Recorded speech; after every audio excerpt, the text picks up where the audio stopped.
इतिहास की दुनिया में आपका स्वागत।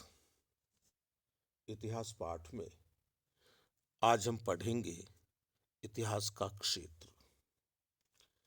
मेरे पास डॉक्टर झारखंडे चौबे की किताब है इतिहास दर्शन। इतिहास के क्षेत्र के संबंध में हम एक बार मिल चुके हैं और आज दूसरी बार मिल रहे हैं। पिछले अंक में हमने जाना कि ज्ञान का विस्तार इतना अधिक है कि उसकी शाखाओं का वर्गीकरण किए बिना हम आगे नहीं बढ़ सकते। इतिहास नाम की जो शाखा है ज्ञान की, उसके साथ भी यही बात लागू होती है कि हम उसका वर्गीकरण करके पढ़ें। आज मैं राजनीतिक इतिहास, संवैधानिक इतिहास, आर्थिक इतिहास की बात करूंगा।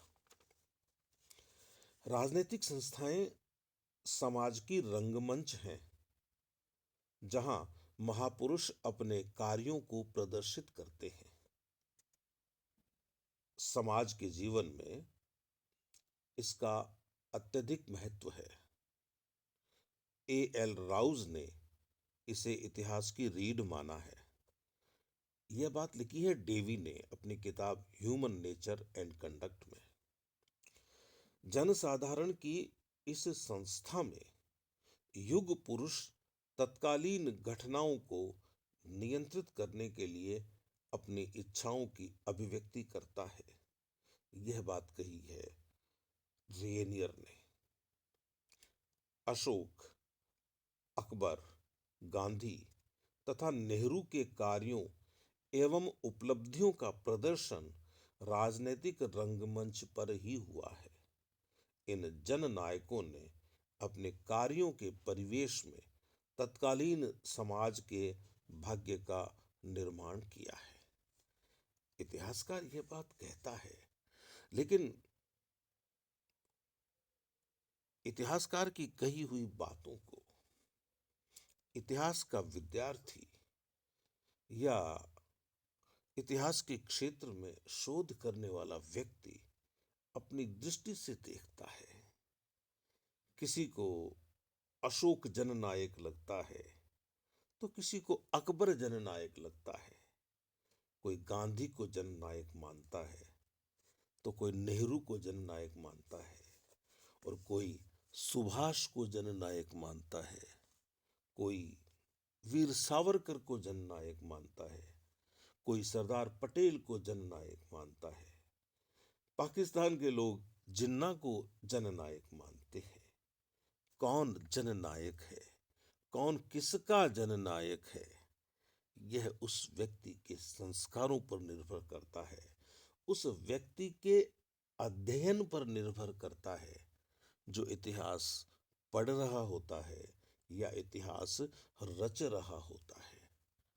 तो कुछ नामों के सामने आ जाने से वे नाम महान लोगों के हो जाते हैं, यह जरूरी नहीं है। पढ़ते समय हमें इन बातों की ओर ध्यान जरूर देना चाहिए। आगे लिखा हुआ है, इसमें प्रायः युद्ध, संधियों तथा क्रांति के नेतृत्व का विवरण मिलता है। ये घटनाएं इतनी महत्वपूर्ण होती हैं कि इनमें तत्कालीन मानवीय समाज की इच्छा निहित रहती है तथा मानवीय कार्यों पर इसका व्यापक प्रभाव देखा गया है। मित्रों, इन नामों को छोड़कर यदि हम बुद्ध और महावीर के नाम लें तो चीजें हमें जल्दी समझ में आएंगी। अतीत संबंधी महापुरुषों के कार्यों, उपलब्धियों, सफलताओं तथा विफलताओं से युग पुरुष शिक्षा प्राप्त करके राजनीतिक रंगमंच पर महापुरुषों की जीवनी, कार्य तथा उपलब्धियों को वर्तमान में प्रकाशित करते हैं तथा भविष्य के लिए मार्गदर्शन तय करते हैं। लेनिन की जीवनी रूसी राज्य क्रांति की एक महत्वपूर्ण भूमिका है। यहाँ फिर प्रश्न खड़ा होता है कि रूस की घटनाओं को आने वाले समय में लोग क्रांति मानेंगे तो मानेंगे तो सही या नहीं मानेंगे। इसी प्रकार इंग्लैंड के 17वीं सदी के गृह युद्ध तथा क्रांति के अध्ययन के लिए क्रॉमवेल की जीवनी का अध्ययन अत्यंत उपयोगी है। भारतीय स्वतंत्रता संग्राम का अध्ययन तिलक, गांधी, नेहरू और गोखले की जीवन गाथा के अभाव में अधूरा रहेगा। राजनीति के रंगमंच पर ही इन लोगों ने अपने कार्यों को प्रदर्शित किया है। थ्यूसिडाइडीज, गिबन तथा मैकाले की महत्वपूर्ण रचनाओं का आधार राजनीतिक इतिहास ही रहा है। प्रारंभिक इतिहासकारों ने राजनीतिक इतिहास को ही महत्वपूर्ण समझकर इतिहास लेखन किया है, क्योंकि इसका विवरण तत्कालीन समाज की आवश्यकता थी। यह इतिहास की एक महत्वपूर्ण शाखा है। यह बात एक्टन ने कही है। 20वीं सदी के उत्तरार्ध में इतिहासकारों ने अनुभव किया कि महापुरुषों की जीवनी के साथ सर्वसाधारण मानव समाज के योगदान का अध्ययन भी आवश्यक है, क्योंकि जनसाधारण ही महापुरुषों की शक्ति होता है। उनके सहयोग से ही महान विभूतियों ने सफलता प्राप्त की है। राजनीतिक इतिहास में उनके कार्यों का अध्ययन जरूरी प्रतीत होता है। एक चीनी कहावत है कि किसी युग के महापुरुष समाज के लिए कलंक तथा दुर्भाग्यपूर्ण होते हैं। उनकी कृतियों तथा उपलब्धियों में जन सामान्य का महत्वपूर्ण योगदान होता है। कहने का अर्थ यह है कि जो बड़े लोग होते हैं, वे बड़े लोगों का मतलब जो इस स्थिति में होते हैं कि समाज को प्रभावित कर सकें, उनके यदि काम अच्छे नहीं होंगे तो वे समाज के लिए कलंक होंगे और दुर्भाग्यपूर्ण होंगे। नेपोलियन के शासनकाल में जन सामान्य ने खून बहाया और अपना बलिदान दिया, परंतु ख्याति उन्हें न मिलकर नेपोलियन को प्राप्त हुई। मिस्र के पिरामिडों से लेकर अमेरिका की अंतरिक्ष उपलब्धियों तक राष्ट्र को उन्नति के शिखर तक पहुंचाने में सर्वसाधारण का योगदान है। कहने का मतलब यह है कि खून तो बहाते हैं आम लोग और श्रेय ले जाते हैं बड़े लोग। भारतवर्ष की स्वतंत्रता केवल जननायकों के प्रयास का ही परिणाम नहीं है, बल्कि असंख्य भारतवासियों ने इस गौरवपूर्ण उपलब्धि में अपने बलिदान और त्याग से योगदान किया है। मित्रों, हम भारतवर्ष की स्वतंत्रता को एक छोटे से कालखंड में समेटकर नहीं देख सकते। भारत ने सदियों तक स्वतंत्रता के लिए संघर्ष किया है। राजनीतिक स्वतंत्रता की बात अलग है मित्रों। सांस्कृतिक दृष्टि से भारत में एक अंतरधारा बहती है जिसने इस देश को कभी गुलाम नहीं होने दिया। राजनीतिक विषय अलग है। आगे बढ़ता हूं। किसी महापुरुष के उत्थान तथा क्रूर और निर्दयी शासन के प्रतिरोध के पीछे जनसाधारण की भूमिका महत्वपूर्ण रही है। यही कारण है कि वर्तमान युग में ऐतिहासिक शोध का विषय दरबारी जीवन तथा शासकों का जीवन न होकर ग्रामीण अंचलों से संबद्ध सर्वसाधारण की जीवनी तथा उनका कार्य महत्वपूर्ण स्थान प्राप्त करता जा रहा है। अब समय आ गया है कि राजनीतिक इतिहास में जन सामान्य की भूमिका का अध्ययन किया जाए। आधुनिक युग में इसको सूक्ष्म इतिहास यानी माइक्रो हिस्ट्री की संज्ञा दी गई है। संवैधानिक इतिहास की बात यदि अपन करें तो जीएन क्लार्क के अनुसार संस्थाओं का इतिहास अध्ययन का केंद्र बिंदु है। इसका राजनीतिक इतिहास से गहरा संबंध है। इसके अध्ययन का स्वरूप वस्तुनिष्ठ है, जबकि राजनीतिक इतिहास विषयनिष्ठ होता है। सामाजिक जीवन में इसका स्थान महत्वपूर्ण होता है, क्योंकि यह सामाजिक जीवन का आधार है। 20वीं सदी में कुछ इतिहासकारों ने संवैधानिक इतिहास तथा प्रशासकीय इतिहास के अंतर को स्पष्ट करने का प्रयास किया है।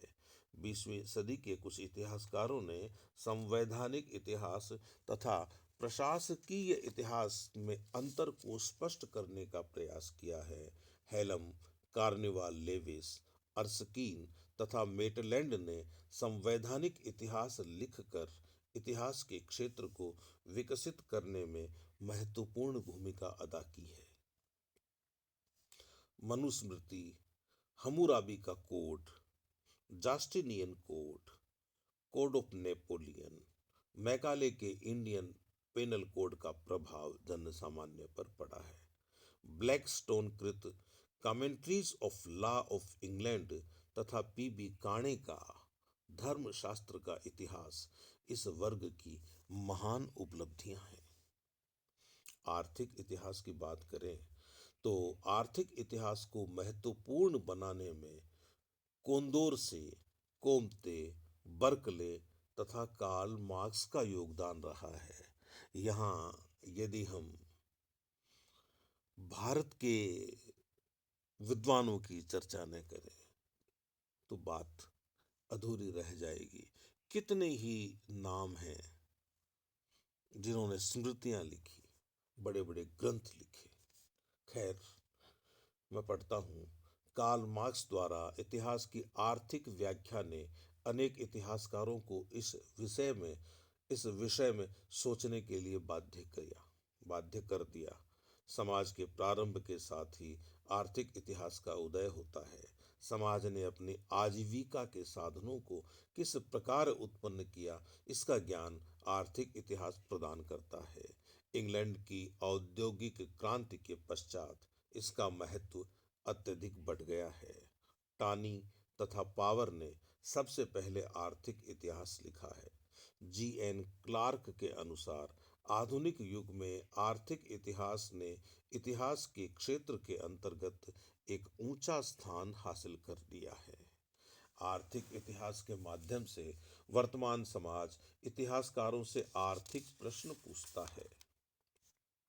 सर विलियम एशले के अनुसार विचार ऐतिहासिक तथ्य होते हैं। एनएसपी ग्रास के कथनानुसार आर्थिक इतिहास का तात्पर्य मानवीय आजीविका के साधनों से है। आजीविका के साधनों के उत्पादन में मनुष्य किस प्रकार प्रयास करके अधिकतम संतोष प्राप्त करता है, वे आर्थिक इतिहास के प्रमुख तत्व होते हैं। आर्थिक इतिहास के क्षेत्र में मनुष्य के कार्यों को प्रभावित करने वाले विचार, आर्थिक इतिहास के क्षेत्र में मनुष्य के कार्यों को प्रभावित करने वाले विचार, समाज का उद्देश्य, विभिन्न सामाजिक वर्गों का पारस्परिक संबंध तथा व्यवहार का अध्ययन आते हैं। इतिहासकारों का प्रयास यह देखना है कि आर्थिक परिस्थितियों के परिणाम स्वरूप किस प्रकार सामाजिक संबंधों तथा मानवीय व्यवहार में परिवर्तन होता है। इतिहासकार का अध्ययन मानवीय व्यवहार तथा कार्यों के परिवेश में सामाजिक परिवर्तन है। यह इतिहास की आर्थिक कहानी है। एएल राउज ने लिखा है कि इतिहास की रोचकता को सजीव रखने के लिए इस विषय को ग्राफ, रेखांकित चित्रों तथा मानचित्र से युक्त नहीं करना चाहिए। सर विलियम एशले ने आर्थिक इतिहास के स्वरूप के संबंध में लिखा है, मनुष्य ने आजीविका के साधनों के उत्पादन में अधिकतम संतोष प्राप्त करने के लिए क्या किया, यही आर्थिक इतिहास है। मनुष्य के रूप में वह आदिकाल से एकाकी अथवा व्यक्तिवादी नहीं रहा है। किसी न किसी रूप में संगठन तथा सामूहिकता के तथ्य उसकी गतिविधियों से संचालित होते हैं। जी एन क्लार्क के अनुसार तकनीकी यंत्र तथा कारखानों द्वारा उत्पादित पदार्थों से यह स्पष्ट हो जाता है। पदार्थ का अंतिम स्वरूप पदार्थ का अंतिम स्वरूप सामूहिकता तथा संगठन का परिणाम होता है। श्रम अभियंताओं भूगर्भ शास्त्रियों श्रम अभियंताओं भूगर्भ शास्त्रियों तथा पूंजीपतियों के सहयोग से किसी वस्तु का उत्पादन संभव है। वस्त्र उत्पादन में किसान कोयला मशीन श्रम तथा पूंजीपति के पारस्परिक सहयोग की अपेक्षा की जाती है। इतिहासकार का कर्तव्य है कि इन सभी पक्षों पर विचार करे। आजकल व्यावसायिक इतिहास का प्रचलन बढ़ता जा रहा है। पूंजीपतियों के विकास का भी इतिहास होता है। टाटा बिरला अंबानी तथा डालमिया परिवारों का विकास आर्थिक इतिहास का रोचक विषय हो सकता है। और मित्रों, जब हम यह बात करें कि आर्थिक इतिहास से इतिहास कैसे बनता है, तो फिर हम कौटिल्य को नहीं भूल सकते। हम हमारे अन्य प्राचीन दार्शनिकों को विचारों को भी नहीं भूल सकते, विचारकों को भी नहीं भूल सकते। बैंकों का अध्ययन इतिहास के क्षेत्र के अंतर्गत आता है। सर जॉन क्लेफम ने बैंक ऑफ इंग्लैंड तथा ईटी मैकडेरमोट ने वेस्टर्न रेलवे का इतिहास लिखा है। मिस सदरलैंड ने 18वीं सदी का व्यापारी तथा रिचर्ड पेरीज ने वेस्ट इंडिया फॉर्चून इतिहास लिखकर आर्थिक इतिहास में महत्वपूर्ण भूमिका अदा की है। मिस सदरलैंड ने 18वीं सदी का व्यापारिक तथा रिचर्ड पेरीज ने वेस्ट इंडिया फॉर्चून लिखकर आर्थिक इतिहास में महत्वपूर्ण भूमिका अदा की है। यहाँ हमें देखना चाहिए कि हमारे प्राचीन भारत में श्रेणियों का क्या महत्व था। आर्थिक इतिहास के अंतर्गत आजीविका के साधन कृषि यातायात के साधन उद्योग व्यापार आदि विषयों का अध्ययन होता है।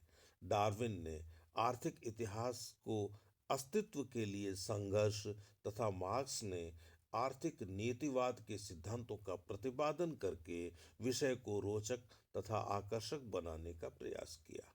1917 की रूस की राज्य क्रांति के बाद आर्थिक इतिहास का महत्व बढ़ता जा रहा है। मार्क्सवादी विचारों से प्रभावित अनेक भारतीय विद्वानों ने आर्थिक इतिहास की विभिन्न शाखाओं का अध्ययन किया है। आधुनिक आर्थिक सिद्धांत का आधार गणित तथा सांख्यिकी है, परंतु इतिहास में इन सिद्धांतों का प्रयोग इतिहास को अरुचिकर बना देगा। इतिहास को अर्थपूर्ण बनाने के लिए इनका कम से कम उपयोग करना चाहिए। गणित तथा सांख्यिकी का अधिक प्रयोग इतिहासकार को कैंची तथा गोंद शैली अपनाने के लिए विवश कर देगा। संभावना है कि इतिहास अपना अस्तित्व खो बैठे। वैज्ञानिक इतिहासकारों ने भी प्रतिरोध की आवश्यकता की अनुभूति की है। आर्थिक इतिहास साक्ष्यों के आधार पर उपयोगी तथा बोधगम्य होना चाहिए। तो मित्रों, यह था आज का इतिहास पाठ। हम फिर मिलेंगे। नमस्ते।